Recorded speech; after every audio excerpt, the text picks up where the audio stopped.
하나님의 말씀은 누가복음 13장 23절로 29절입니다. 제자 중 누군가가 여짜오되 주여 구원을 받는 자들이 적으니까 그들에게 이르시되 그 좁은 문으로 들어가기를 힘쓰라. 내가 너희에게 이르노니 들어가기를 구하여도 못하는 자들이 많으리라. 그 집주인이 일어나 그 문을 한 번 닫은 후에 너희가 밖에 서서 그 문을 두드리며 주여 열어주소서 하면 그가 대답하여 이르되 나는 너희가 어디에서 온 자들인지 너희를 알지 못하노라 하리니 그때 너희가 말하되 우리는 주 앞에서 먹고 마셨으며 주는 또한 우리를 우리의 그 길거리에서 가르치셨나이다 하나 그가 너희에게 말하여 이르되 나는 너희가 어디에서 왔는지 너희를 알지 못하노라. 불의한 모든 자들아 나로부터 떠나가라 하리라. 너희가 아브라함과 이삭과 야곱과 모든 그 선지자들은 그 하나님의 나라에 있고 오직 너희는 밖에 쫓겨난 것을 보게 될 때에 거기서 슬피 울며 이를 가리라. 사람들이 동서남북으로부터 와서 그 하나님 나라의 잔치에 참여하리니. 오늘 말씀을 가지고 천국의 뜨거운 감자 거기 없는 아브라함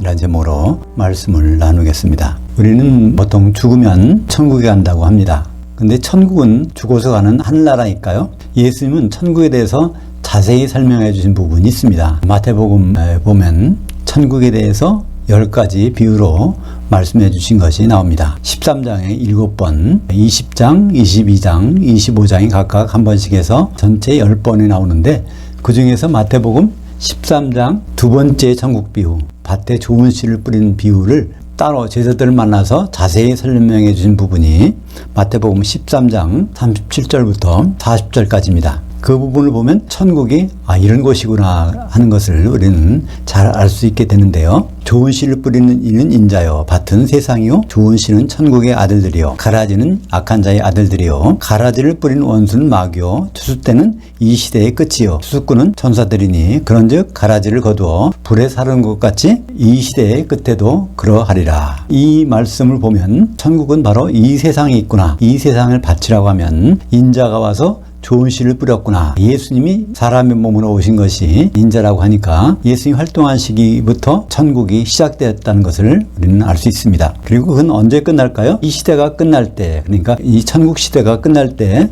추수가 있다는 것입니다. 그때 예수님은 궁중으로 오시게 되죠. 그러니까 천국은 마귀와 공존하고 있는 이 세상의 삶을 가리키고 있는데요. 마태복음 12장 28절에 보면 그러나 내가 하나님의 성령을 힘입어 귀신들을 쫓아낸 것이면 그 하나님의 나라가 이미 너희에게 임하여 있느니라. 예수님께서 30세가 되셨을 때 요단강에서 성령으로 세례받으시고 그때부터 하나님의 나라 곧 천국이 시작되었다는 것입니다. 그러면 그 천국은 도대체 어디 있는 것일까요? 천국이라는 단어는요 헬라어로 하면 하늘들의 왕국이라는 뜻입니다. 하늘들에 있는 왕이 통치하시는 나라라는 것이죠. 바로 아버지께서 하늘들에 오셔서 통치하시고 있는 곳이 천국입니다. 하늘들은 하늘과 어떤 관계가 있을까요? 창세기 1장 1절에 보면 태초에 하나님이 하늘들과 땅을 창조했다고 말씀하고 있습니다. 그러니까 천지창조가 있기 전에 하나님의 하늘, 단수의 하늘을 성경에서는 셋째 하늘로 부르고 있고요. 이 창조된 이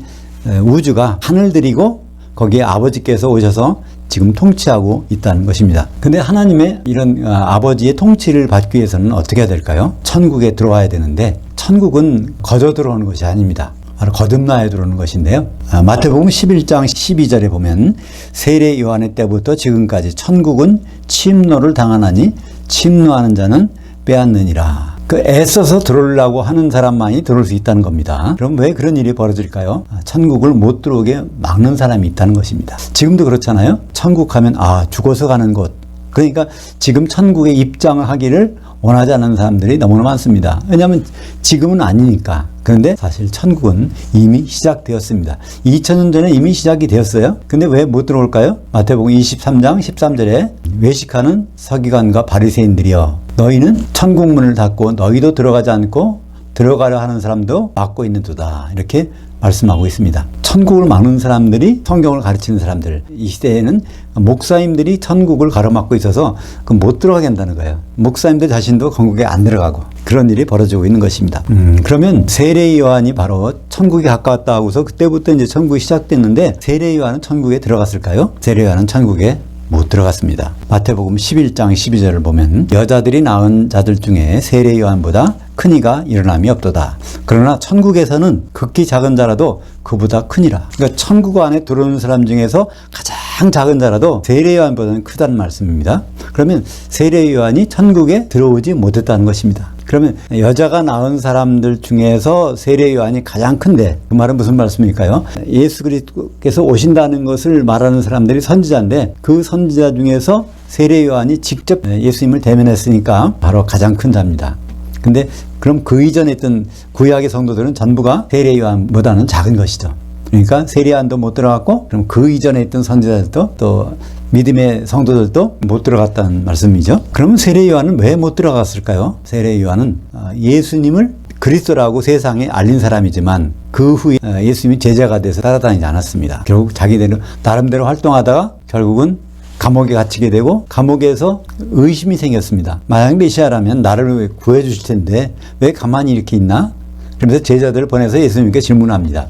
당신이 그리스도 맞습니까? 아니면 우리가 다른 일을 기다려야 됩니까? 예수님은 바로 이런 말씀하십니다. 누구든지 나로 말미암아 실족하지 아니하는 자는 복이 있도다 하시니라. 그러니까 세례 요한은 믿음에서 실족했다는 것을 우리는 발견할 수 있는 것이죠. 그렇다면 오늘 제목에 천국의 뜨거운 감자, 거기 없는 아브라함인데, 그러면 아브라함에 대해서는 어떻게 봐야 될까요? 과연 아브라함이 천국에 들어갔을까요? 안 들어갔을까요? 분명히 오늘 말씀에 보면 세례 요한도 못 들어갔고, 세례 요한보다 아브라함은 작은 자니까 분명히 천국에 못 들어갔을 것입니다.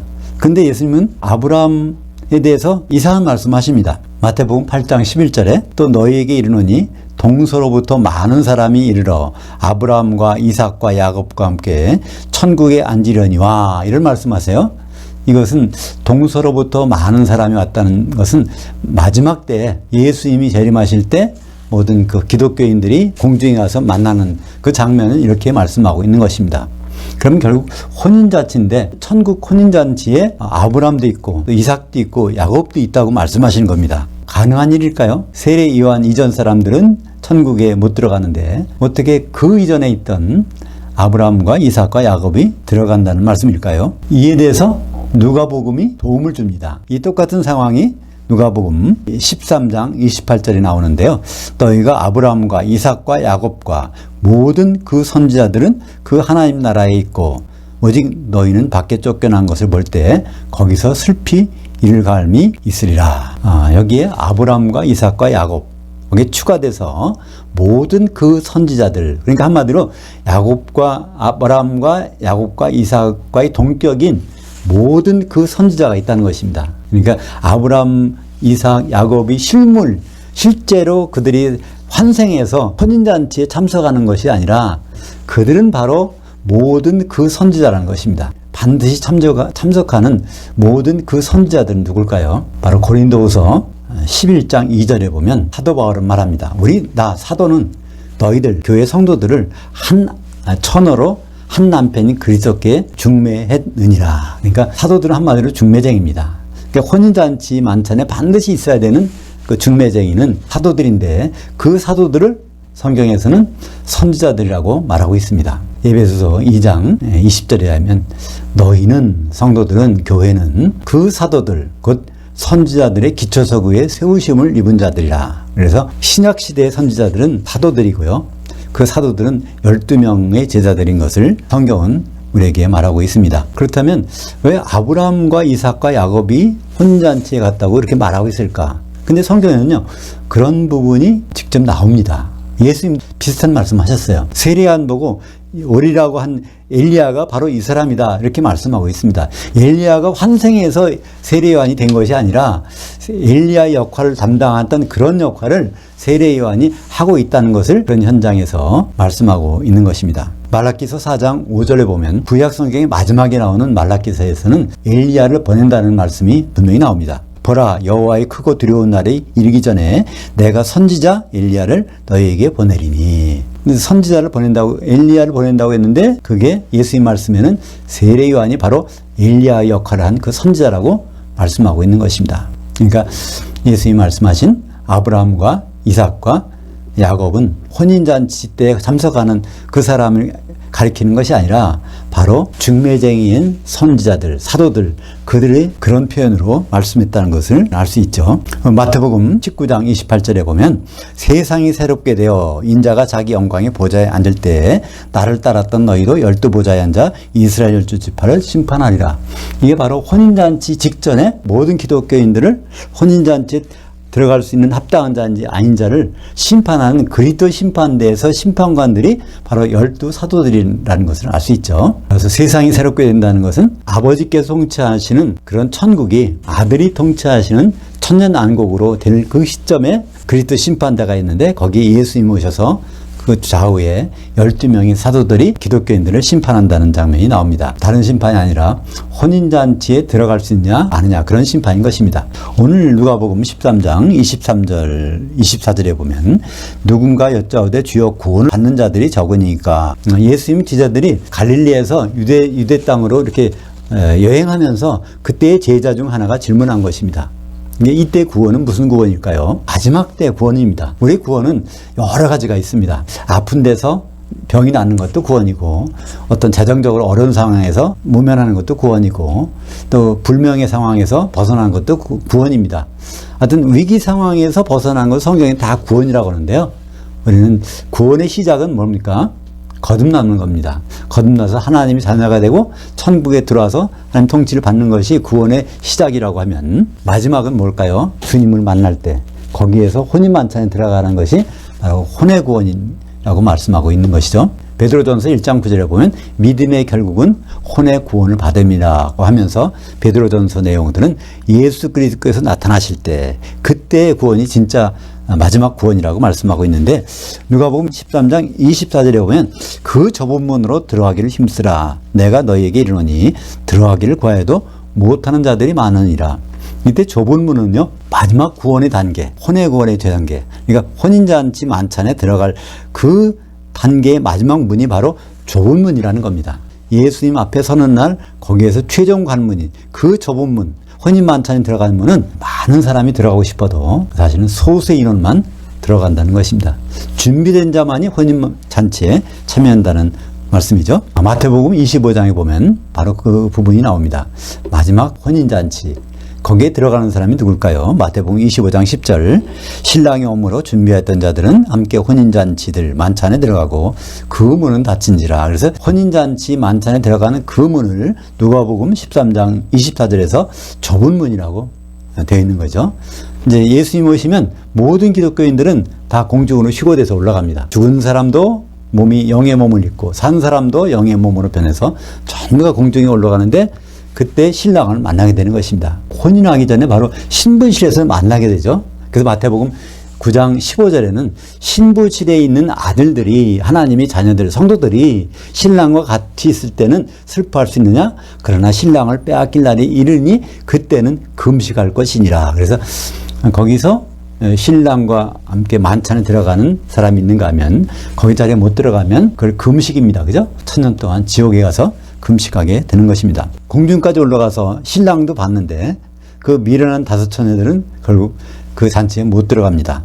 그들에게 하신 말씀이 마태복음 25장 11절 12절 그 후에 남은 처녀들이 와서 이르되 주여 주여 우리에게 열어주소서 대답하여 이르되 진실로 너희에게 이르노니 내가 너희를 알지 못하노라 하였느니라. 이게 바로 혼인잔치 만찬에 그 좁은 문 앞에서 그들이 추방되는 장면입니다. 똑같이 이 부분이 오늘 누가복음 13장 25절과 27절에 나옵니다. 그 집 주인이 일어나 그 문을 한 번 닫은 후에 너희가 밖에 서서 그 문을 두드리며 주여 열어주소서 하면 그가 대답하여 이르되 나는 너희를 어디서 온 자들인지 너희를 알지 못하노라 하리니. 또 27절에 보면 그가 너희에게 말하여 이르되 나는 너희가 어디서 왔는지 너희를 알지 못하노라. 불의한 모든 자들아 나로부터 떠나가라 하리라. 불의하다는 것이 무슨 뜻일까요? 그럼 의롭다는 것은 무슨 뜻일까요?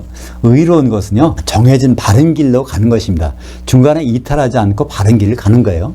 세상에 의로운 사람은 없죠. 완전히 의로운 분은 예수님밖에 없습니다.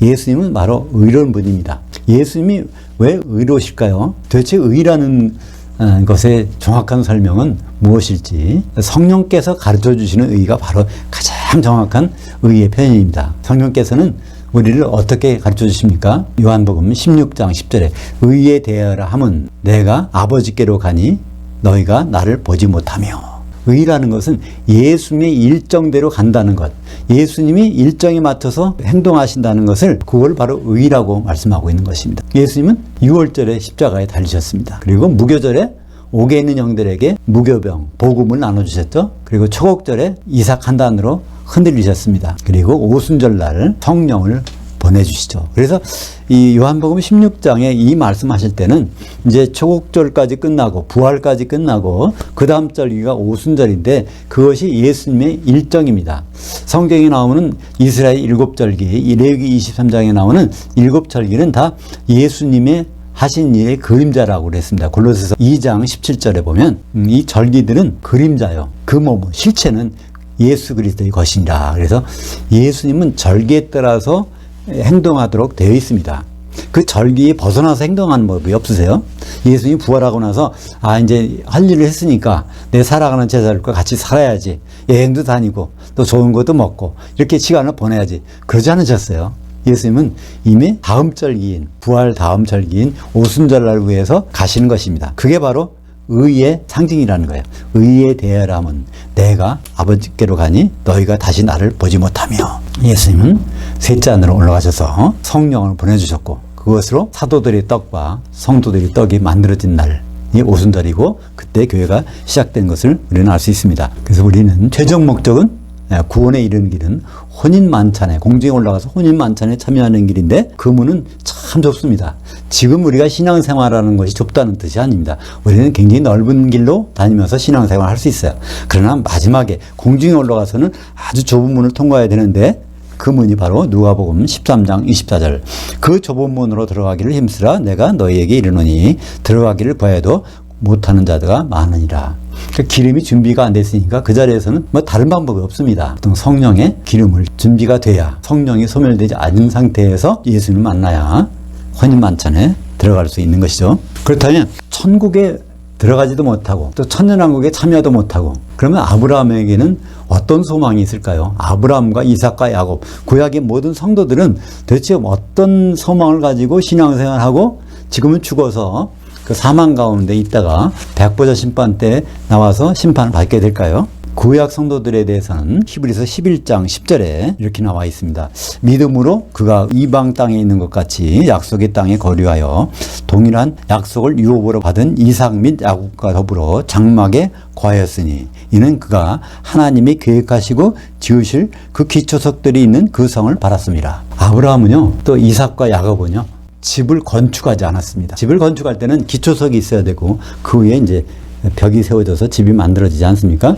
왜 집을 건축하지 않았을까요? 그들에게는 하나님 계획하시고 지으실 기초석이 있는 그 건물, 그것을 바랐기 때문에 그것을 믿고 살다가 이제 죽게 되었고 결국은 거기로 들어가게 된다는 것입니다. 그러면 성경에서 기초석이 있는 그 성은 무엇일까요? 성경에서 기초석이 있는 그 성이 나와 있는 것은 요한계시록 21장 14절에 그 새 예루살렘 성이 12기초석이 있는데 거기에 12사도의 이름이 있고 그 성벽은 성곽은 하나로 되어 있다. 한 벽으로 되어 있는 것이 그게 바로 아브라함이 바라던 또 그 시대의 성도들이 바라던 그 성입니다. 그 성이 바로 새 예루살렘 성이고 새 예루살렘 성이 어린 양의 신부고 어린 양의 신부는 성도들이 한 몸이 돼서 예수님과 혼인하는 것이죠. 그러니까 아브라함은 우리의 혼인과 밀접한 관계가 있다는 것을 알 수 있습니다. 사랑하는 여러분, 지금 천국에서는 아버지 하나님께서 통치하고 계십니다. 이 통치는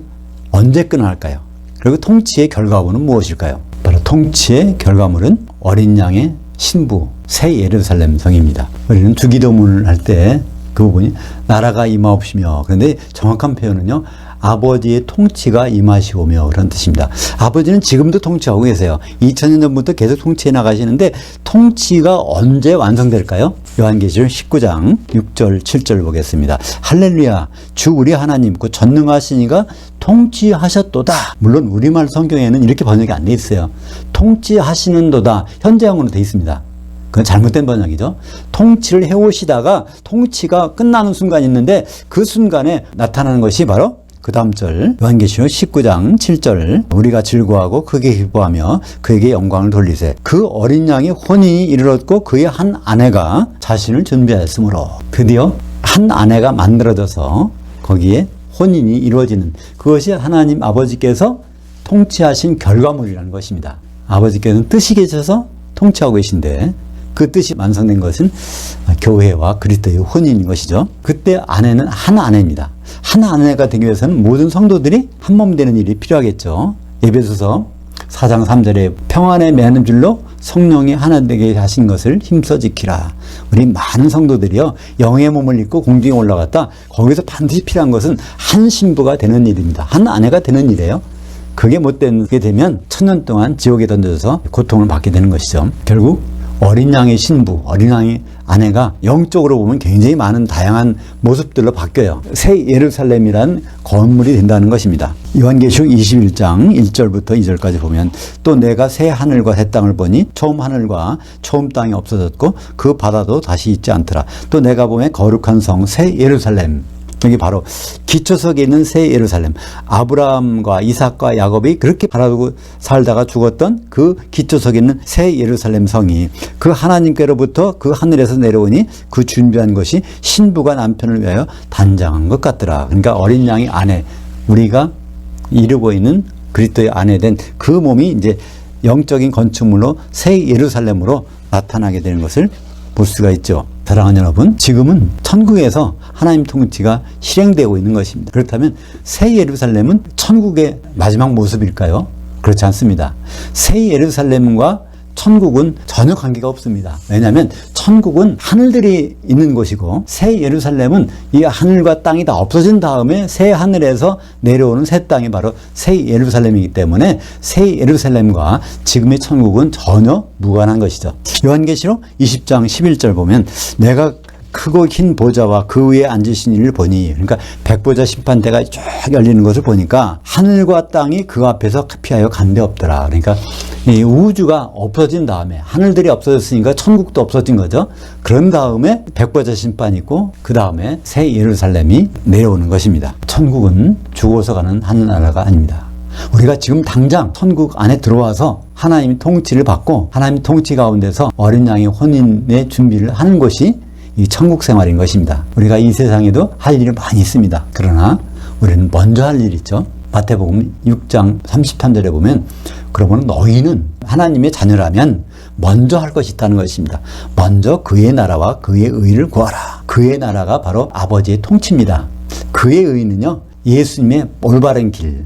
아버지 통치는 혼인이고 예수님의 올바른 길은 7대 절기를 가서 마지막에 혼인 만찬에서 참석하는 것입니다. 우리에게는 먼저 할 일이 있습니다. 바로 예수님과 혼인을 생각해야 되고 혼인을 위해서는 그 장막절의 혼인 만찬까지 들어가는 다른 길을 보지 않고 그 길로 가는 것이 우리가 먼저 갈망해야 될 일인 것입니다. 그렇게 한다면 우리가 필요한 이 세상의 모든 것을 아버지께서 채우시리라. 우리는 구약 성도들에게 하나의 빚을 갖고 있어요. 그들은 우리 말을 바라보고 있습니다. 히브리서 11장 40절에 보면 이는 하나님이 우리를 위하여 더 좋은 것을 예비하였은즉 우리가 아니면 그들로 온전함을 이루지 못하게 하려 함이라. 구약의 성도들은 기초석이 있는 그 성, 그 새 예루살렘을 바라고 있는데 그 새 예루살렘이 무엇이죠? 어린 양의 신부 아닙니까? 어린 양의 신부가 이루어져야 그 안에 구약 성도들이 들어올 수 있다는 것입니다. 그들이 온전하게 되는 것은 누구 손에요? 우리 성도들의 손에 달려있다는 것을 성경은 우리에게 밝혀주고 있는 것입니다. 이 혼인만찬에 참여하는 필수적인 것이 있죠. 마태복음 22장 5절에 보면 혼인 오찬이 있는데 그때는 모든 기독교인들이 공중에 휴거되는 겁니다. 근데 그날 만찬이 벌어지죠. 그 만찬장에는 그리스도의 예복을 입은 사람만 참석할 수 있습니다. 그리스도의 예복이 무엇일까요? 그것이 성경에서는 성령 세례라고 말씀하고 있습니다. 성령이 잠겨 있는 것이 바로 그리스도에 오신 것이죠. 갈라디아서 3장 27절 누구든지 그리스도를 향하여 세례를 받은 자는 그리스도로 옷 입었느니라. 그러니까 혼인만찬 의의 길로 종착역까지 가기 위해서는 그리스도의 옷을 입어야 되는데 그것은 성령에 충만한 것을 성경에서 그렇게 말씀하고 있는 것입니다. 기도하겠습니다. 하나님 아버지 감사합니다. 예수님 분명히 천국에서는 가라지가 있고 또 마귀도 있어서 그 가운데서 추수 때까지 잘 성장하는 것이 천국에 살 일이라고 했는데, 통치의 마지막은 어린 양의 혼인, 우리가 한 신부로 그리스도의 아내로 준비되는 것이라고 하였습니다. 우리가 주님 오시는 그날을 소망하며 구약 성도들이 바라는 그 새 예루살렘 성을 이룰 수 있도록 인도하여 주시옵소서. 예수님 이름으로 기도합니다. 아멘.